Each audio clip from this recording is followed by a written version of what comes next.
Welcome back. And now it is Unsit Your Back. So I love this, Unsitting Your Back. I think this is so apt for a book, a title of the book. So let's welcome one of the contributing authors, Dr. Martin Krüger, to the show. He is a registered chiropractor and has a special interest in natural and functional medicine. Good morning, Dr. Krüger, and welcome to Mid Morning Talk. Hello, Mariam. I saw your catchphrase. I think I heard correctly said a mouthful of M. Yes, Is that it's right? Well, Mariam then Mia on. I'm adding one more M to that. Okay, for Mhm. Martin. Wow, and yes, so today it's we all about the M's. Don't worry, at my show it's motivating, memorable, and now we've got Martin to add to the chaos of M's. So Lovely. thank you for that, Doctor. So I love what you say in the book. It says, "Do you dream of moving more freely like your younger self once did? Have you given up on activities you once loved because your body cannot cope anymore? Do you have pain between your shoulders and ache in your back, neck pain, or headaches? Did you know that you have spent more time sitting than any other activity, including sleeping? Did you know that sitting has molded and shaped your body away from good posture, pain free living, athletic performance, and staying independent? Sitting is stealing your life away from you." So, everybody must be nodding because we all, at some point in our life, suffer from some ache and pain lodged somewhere between our spinal cord area and our back area, including yours truly. So, yes, I didn't realize how much we sit. And as you say, as procrastination is a thief of time, sitting is the thief when it comes to your back and posture. Absolutely. I think it's so important. I'd like to even create the discernment there, and that's why our cover has a little chair. I think that sitting on chairs is the problem. If you ask somebody to sit on the floor, they're far more likely to move around and be a little bit uncomfortable and shift their seat. And that in itself is a movement. The problem is, and look at what you and I are doing right now, we're sitting in a chair, which allows us to kind of slop backwards and sit and be entertained, or we slouch forwards with our shoulders collapsed, our arms bent. If you look at what the posture is right now of your hips, they're bent at 90 degrees, the knees are bent at 90 degrees. So it's this concept of sitting in chairs that I think if we don't start to address this, we're going to have an onslaught of downstream effects like lower back pain and neck pain and tension. And we're always going to be treating those things. We're going to be pointing at the symptoms and saying, oh, we've got to fix that. But the more Craig and I, was a colleague of mine who helped me write the book, the more we looked at it, we were like, this is quite simple. People are spending far too much time in the sitting position. So hence the title. We said, if you sit, you must unsit. So, do I need to do the duration of the interview standing here? What Well, is the solution, or get a more ergonomical chair, or what is it? I'm just thinking now, you commanding me to unsit, or I do the golden chair, like when we were younger in school, those times, but it was different. So, part of punishment was golden chair, you had to act. So, do we do it?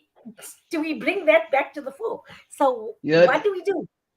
yeah, there's no doubt that standing really is a phenomenal idea. In Europe, it's taken off quite a lot. In America, it's taken off. It's the idea of standing desks so people can stand more. When I ran a little questionnaire on my Facebook page, I said, guys, how many hours a day do you sit? And the numbers of hours were staggering, because when you start to think about whether you're standing or sitting when you eat, when you are in public transport, when you're traveling to and from work or school or dropping off the kids, most people are in the sitting position. When you sit and watch television, you're sitting. When you're at the workstation, you're sitting. And then we had COVID come along. And COVID made us all work remotely and work from home. And guess what it did? We sat in chairs. And much like if we're going to spend our time looking after our teeth, we all take wonderful dental hygiene. We were like, if I'm going to eat food, I do need to brush my teeth and look after my teeth so that they don't fall out later. But for some reason, we've just missed the discussion about, well, what's happening to my spine when I sit in a chair for hours on end and don't ever really take any corrective measures. So what we designed the book was as a guide, just to say, look, if you're going to be living in the Western world and you sit on chairs, and if your body is tight, and most of us can't touch our toes without bending our knees, well, here's a solution for you. Here's something you could start doing on a regular basis that might just undo some of the damage that is being done with this habit of ours, sitting. I was just about to ask you that question. Is it the the verb of sitting? Is it the action of sitting, or is the chair? You explained that, because I was thinking, if you look at Africa till today, especially Central, North, West Africa, if you go to rural areas, people are sitting on the floor, whatever activities they engage in, especially the females, whether they're weaving, whatever they're doing, preparing meals, also they're sitting on the floor.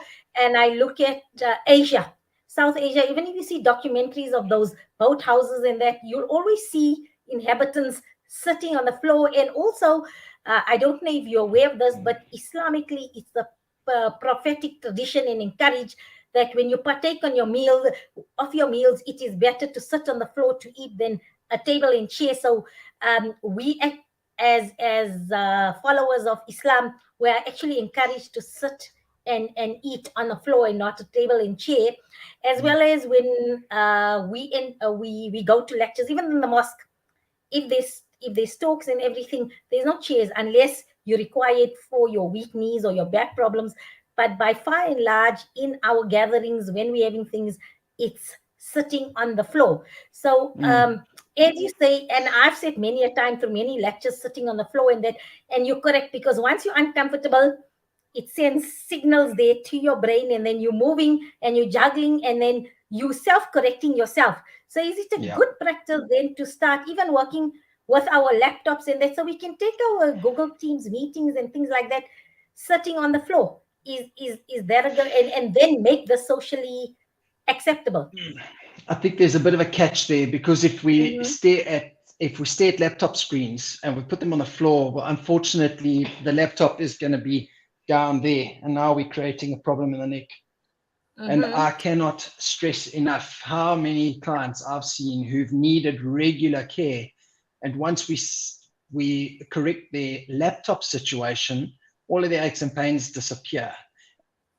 And what I cannot recommend enough is that you at least using a laptop that's elevated. You can see right now I'm staring straight ahead at you because my laptop is elevated about this high off the desk. The vast majority of people, now if I drop my laptop down, watch this. Now all of a sudden I'm staring down at the camera like this. And that's what ends up causing all of these aches and pains in the system. So I like the idea of sitting on the floor, but would I suggest sitting with my laptop on the floor? I'd look into that a little bit. So elevated, so sitting on the floor, but a lower table. So let's just say a lower table. Sure. The unfortunate thing is those knees are still going to be bent and the hamstrings are still going to be tight. And you just can't get away from the fact that we've all been sitting in chairs since we were first being fed by mommy and eating with that spoon. We were in a baby chair with our hips and knees bent at 90 degrees. And we've got compensations now. Now we've all got tight hamstrings. We've all got knees that are a little bit wonky, not doing their job properly. So we're still paying the price for all these years of sitting. And they do need to be actively addressed and looked at. So I do suggest sitting on the floor. I think why I'm a fan of it is it keeps you awake. It's very unlikely that you're going to be sitting on the floor and be able to doze off. But if I get a very nice, expensive, ergonomic chair, I can plonk on that chair and all of a sudden sitting becomes passive. There's not really much work going on from the perspective of me maintaining my posture. I can just sit on the chair and plonk. And it's that plonking that switches off the neurons again. When I ask patients and I say, look, I want you to just pull the shoulders back slightly for me, they last maybe 10 seconds and then you see the shoulders come forward. They go, but I can't, it's sore. These muscles have become weakened over time. And you know why? It's because we can sit passively. There's not much energy I require in order to do this. One of the nice halfway houses is maybe to get one of those exercise balls, a big Pilates ball, and sit on that because that makes you active. That means you're sitting actively. So catching yourself plonking on a chair is definitely not going to be as good as standing, because standing is active, or sitting actively while sitting on the floor. I'm just worried about that laptop idea. Same with cell Doc, phones. this morning you are reading my mind, because that's my very next question was the Pilates ball, and you've answered it before I could ask. So because I think that is gaining popularity, and also Yeah. what I love about the Pilates ball, it's engaging your core. So it's forcing you to Absolutely. engage your core and strengthening then your back muscles in your spine. So for me, it's multifaceted. So even if you don't exercise, you actively engaging your core all the time. It's forcing Yeah. you to engage your core all the time. Sure. So I love that. What we're going to do is we're going to take a short break, and then when we get back, just other tips and suggestions for good spinal health, please. Sure. We'll be back shortly. Breakfast is the most important meal of the day, yet many children go to school hungry because of poverty.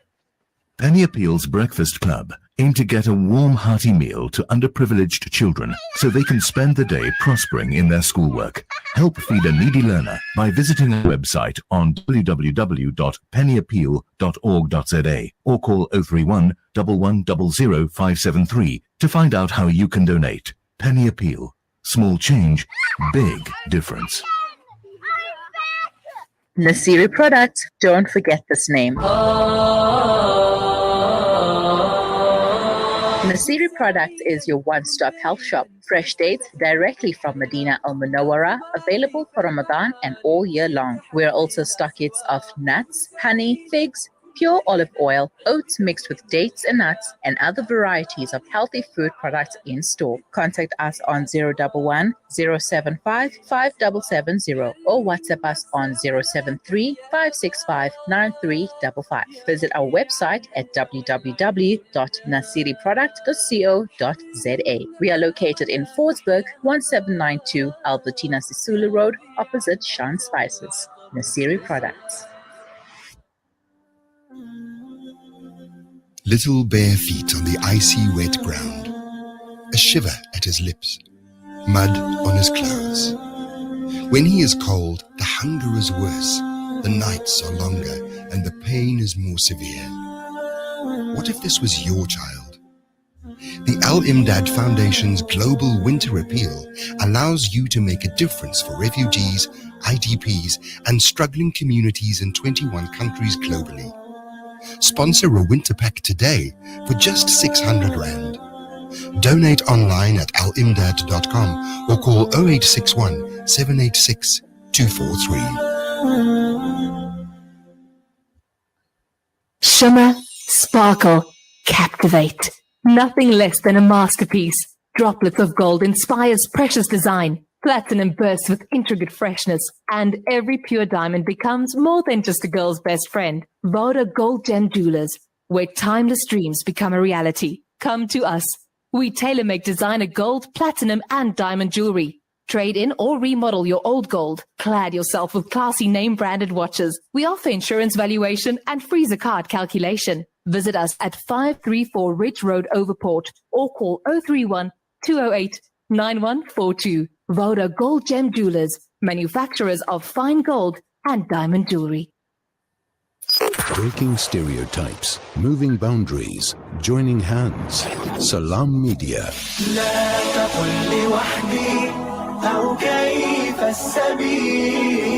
Humanity sets the agenda.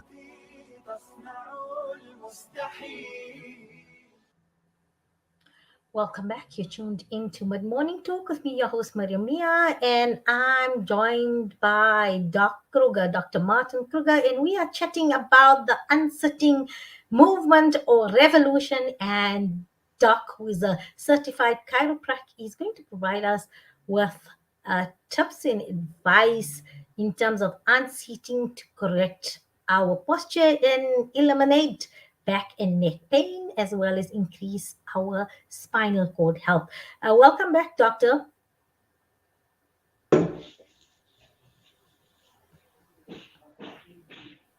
You can hear me fine.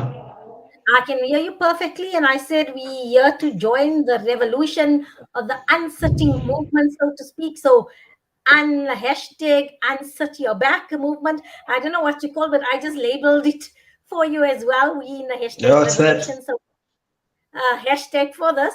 So, doctor, can you then provide us with some advice in that in terms of overall good spinal health? I think we, as a medical profession, I think we may be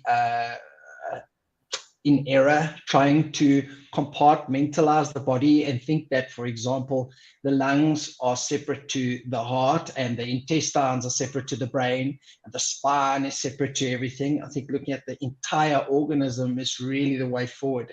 And if what we tried to get across in the book was that if we're going to look after our spine and only focus on the spine, well, guess what? We're not going to be really ticking all the right boxes. So the program that we set up was aimed at full body and preserving human function and looking at that. And something we touched on in the book was needing to address something called inflammation. And the vast majority of people that we see now are suffering with some type of pain, loss of movement, redness, swelling, a sense of stiffness, some discomfort. When you draw back and you go back and try and find out what's causing that over there, it's this word keeps popping up called inflammation.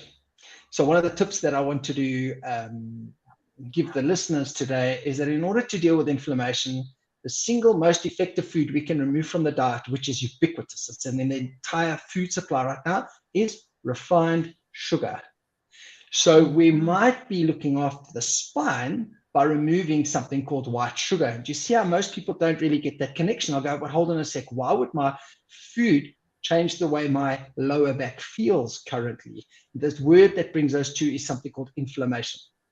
So the tip I wanted to give you guys today is just, if you can, and we do speak about this in a little bit more in depth in the book, is looking at sugar and removing those soft drinks, putting the sugar inside your coffee and tea.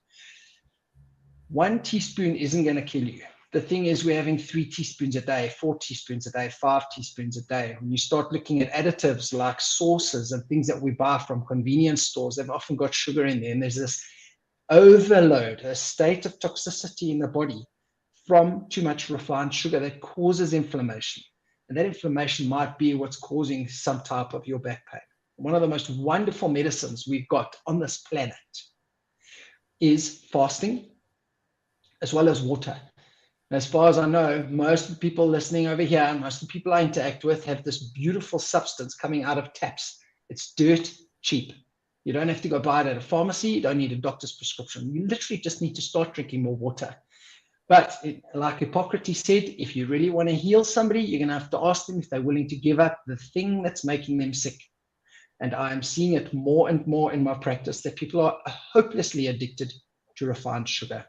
So that's the one tip I wanted to give you, because I think most people are expecting me to teach them how to touch their toes or to do handstands or to do something like that. But it really starts with what you put inside your mouth so that you can alter your chemistry, not be inflamed.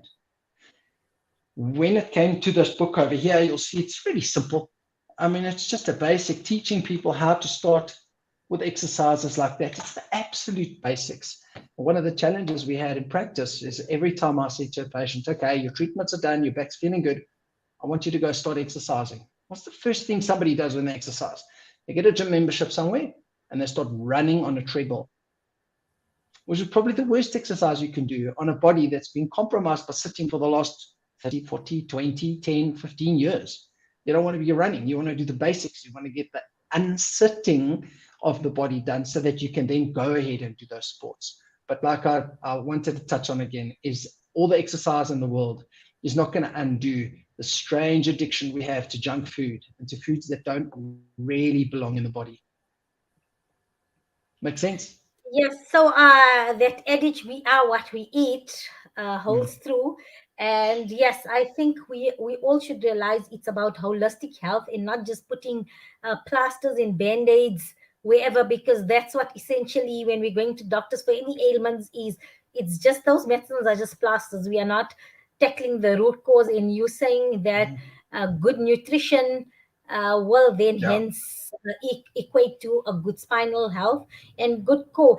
And it's so true, because I mean, gut health is so important. And I find that sometimes what we eat and what's in our intestine is actually pressing against our back, and that sometimes causes that back pain and strain as well. It Sure. lots to do with our gut.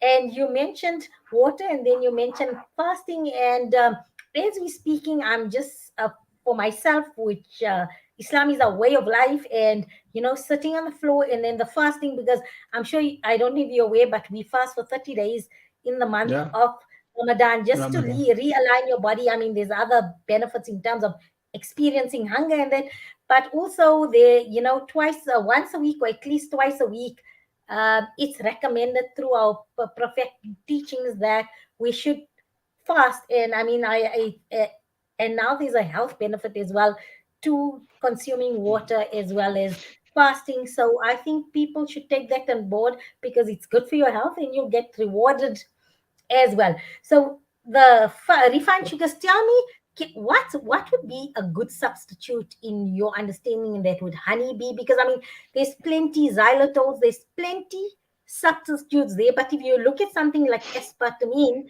it comes with its whole lot of other side effects there. So I mean, for me, you're substituting, it's like from the pot to the frying pan, so to speak, when we look at some. So what are good sugar alternatives for somebody who has a split palate, and then they feel they don't want to give it out because they want to enjoy life and they want that sweet taste? So what is a good sweet substitute? Well, as much as I don't like to give people substitutes, because it's not going to help them deal with that addiction that they need to start taking care of, there is a substitute called xylitol, which seems to have quite a favorable effect on the intestine, and it promotes bacteria in the intestine, and is particularly good for tooth health.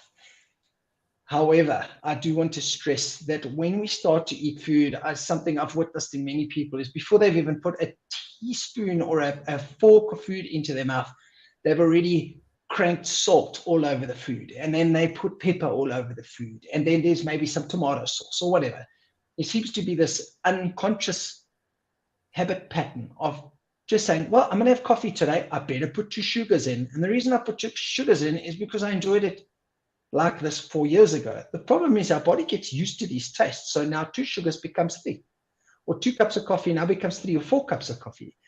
This is why I love fasting so much. It just brings that threshold down. It gives the body an opportunity to say, well, by the way, this is what water tastes like.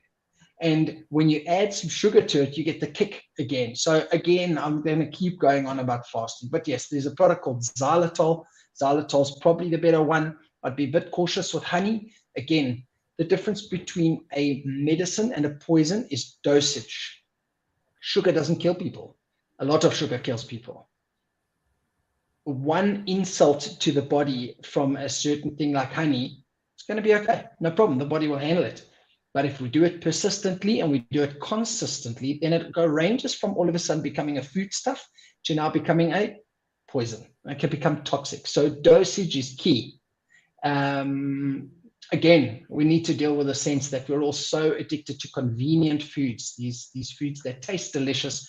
And when you read what's inside of them, most of us can't pronounce the words of what's inside half of the foods that we eat from our convenience stores. And yeah, we need to be careful with that.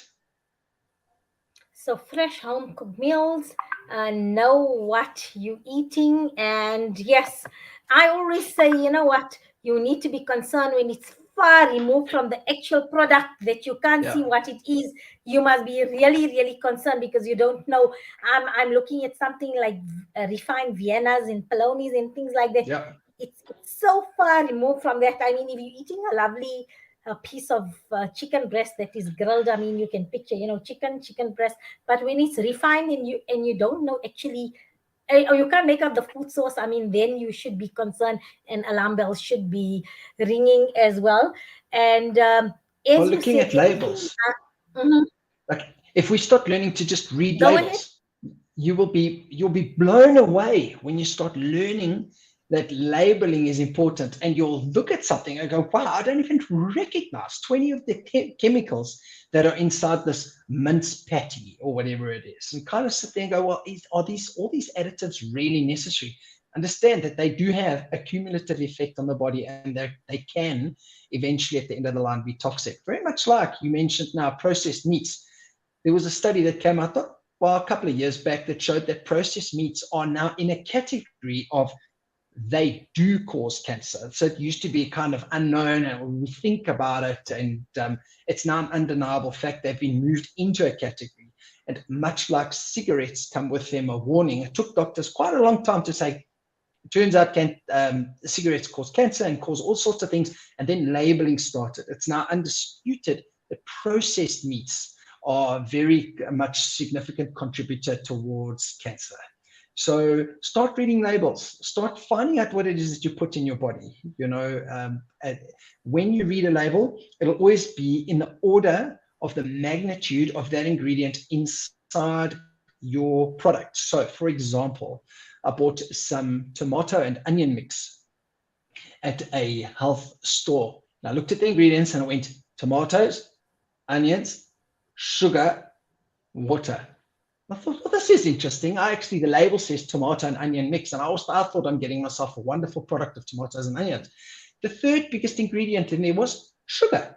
And these are the hidden sugars that are catching a lot of people off guard. A lot of people are very, very, very misinformed about the amount of sugar that's going into their system. And again, it's a food or a poison depending on the dosage. And the quickest, easiest way that you could really benefit your health is to say, guys, I'm cutting sugar out of my life. And you'll be amazed when you start reading labels how much sugar is in your diet. The big problem. Yes. So this has definitely been food for thought, and the whole discussion had taken a different tangent. But as you say, it's time that we start treating causes and not symptoms, and putting band aids all over. So thank you for that. We all need to reflect upon what we consume and how, and the quantities we consume, and also become empowered consumers in terms of what we are purchasing, and maybe force manufacturers to then gravitate towards refined sugars. And what they say, if it's tomato and onion, let's get tomato and onion without this. And maybe on the front of the label they should say added sugars, because I think that will be honest, and maybe legislation should come whenever there's added sugars, it needs to be on the front, because then I'm not in the supermarket spending extra precious minutes reading labels. We should force manufacturers, where you're adding sugar, you need to say added sugar, so I can make an empowered choice without even turning around and knowing this. So I think as advocates out there, that's what we need to be campaigning for, anything added. And also maybe, especially if you have younger kids around, let's not create that condiment culture where we have all the condiments. I mean, when you're laying a table, half the table before the food, half the table is laden with the condiments. So maybe remove the condiment and maybe use lovely herbs, rosemary, basils, rocket, thyme, and that in our cooking. And that's going to give out flavor, and it's going to get health benefits for you cooking with these herbs, because that's where the flavor is going to be, and there won't be need for this whole lot of condiments. And good things, you're going to save a lot of money, because these condiments aren't cheap anymore. So I mean, you're also going to be saving money, and that money you can use to buy good quality food items and good products. So Doc, thank you for joining us. I don't know if you concur with my last bit of advice too, that in terms of removing those condiments and cooking with flavorsome herbs instead. Absolutely. Going back to how we ate 100 years ago, 200 years ago, we used to work for our food a little bit harder than we do at the moment. Before we leave, can I mention that I put a special setting on my computer this morning that anyone listening who would like to do my online program, which is basically this book turned into a video series where you will be instructed exactly what to do word for word. It's like having my colleague Craig, who wrote the book with me, in your room with you on your laptop. You'll have to purchase one or two things like a yoga mat and a foam roller and an elastic band. And then you can do an online course. What I did was this morning, for your listeners, I have the course available on unsityourback.com. And if you log on, you'll get 30 days for free. And that would be 4 workouts a week for the next 4 weeks. When I say they're workouts, please understand that there's a seriously gentle exercise and movement programs. You're not going to be running on the spot and working up a sweat, causing more injury. It's a very, very, very safe way for you to start introducing movement to the body. But if you do have an injury, or you do have something that requires attention, please go get the permission of a physiotherapist or a chiropractor or your GP first. I don't want anyone harming themselves. But if you kind of feel like, I'd like to start this journey, go to unsityourback.com and you can log on to our program. It's called the Fundamentals course. I'll give you a month for free. Oh, that's so generous to you. So all Salam media listeners, Mid Morning listeners, please do visit the website unsityourback.com. And yes, courtesy of Doc Marty, you will get these priceless advice and exercises gratis for free. Thank you. A good start to the Monday morning. Thank you for your time and your generosity. And hopefully Pleasure. we can chat to you sometime in the future. That was Dr. Martin Krüger. And yes, let's start the hashtag Unsit Your Back movement or revolution. And let's revolutionize holistically how we take care of our backs. Thanks so much. We're going to take a short break. And I have already my kinglet sister, Shamshad Said, going to join us regarding Al-Aqsa Awareness Week. All this after the break.